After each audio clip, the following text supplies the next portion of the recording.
Hello, just sitting here in Atherton with the beast and my guitar and dining table.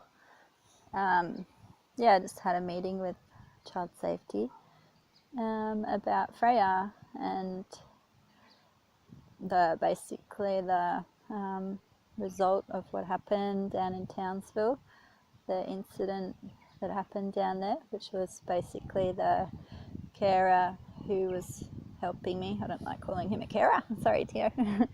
Helping me with Freya, who was just like a big brother to her.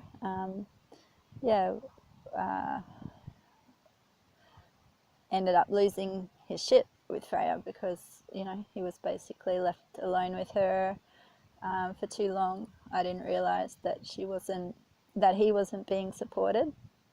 I thought that he was having one night off a week from her and that he was being paid through CPL. Oops, probably shouldn't say that name.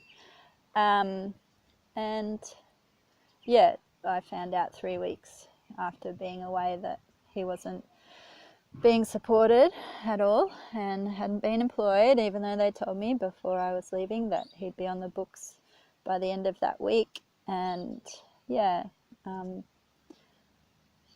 it's just kind of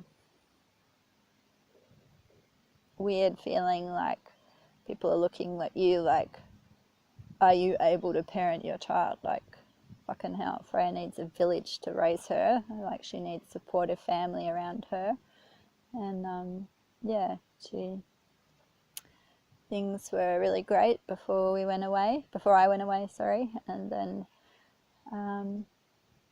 I missed her heaps because I was supported by Tio. I was able to just go out and do things I needed to do. He just was there for her and gave me the support I needed. And I saw that he worked with her really well, and he's amazing with her. Just beautiful connection, like a big brother. And it just feels like you feel intimidated when these people are like, they're kind of like judging your ability to,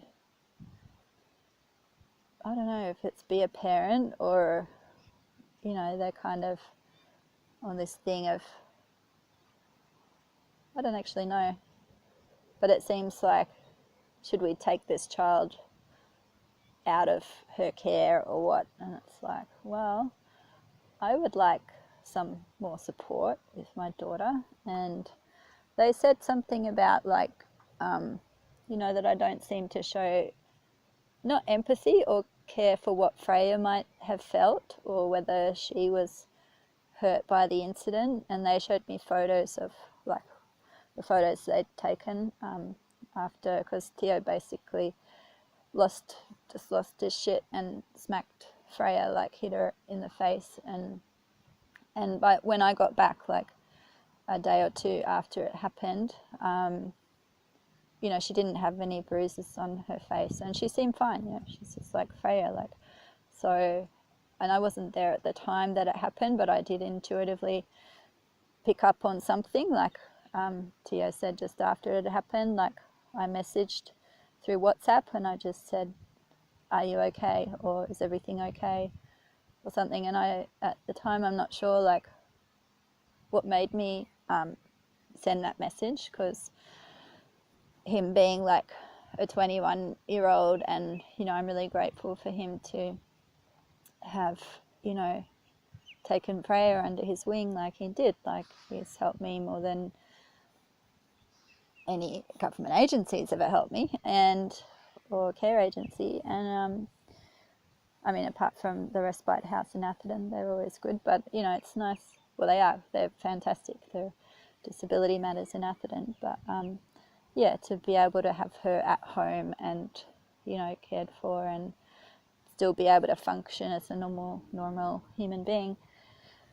that it was incredibly generous. And I really value like Tio for contributing that to our lives, and to Freya because it gave her like a relationship like with another human, another big brother, and yeah, you know, was enriching for her. And you know, and I feel that she has or had forgiven him for what happened. Like, I know I've lost my shit at Freya, like I've smacked her in the past, but like yeah, and I mean, I haven't left a bruise or something like that, but I mean, that's partly why I left Australia and stuff, because I was just like, no, this isn't right, this isn't good for Freya, it's not good for me, like we need support, she needs to be, you know, with a group of people, not just me. And yeah, having people where it feels like they're part of your family and you can just be in your house and be relaxed and not have to feel like some stranger walking around who's paid to be there and all that stuff. Like, I don't know if anyone can empathize or knows what I'm talking about, but I'm sure other people with disabilities do, like adults and stuff, like the feeling of having carers around all the time and not really being able to feel just like it's your house, like just feeling relaxed and like normal with other people. Yeah, to have people where it feels like family, like, and yeah, it's through that sort of people giving from their heart, and lots of their carers at Disability Matters. I like that, you know, they're just like family to Freya. They've known her since she was 5, and yeah, which is great. But I mean, we were living in Townsville at the time, and things were still getting set up here for the NDIS. So yeah, just sort of,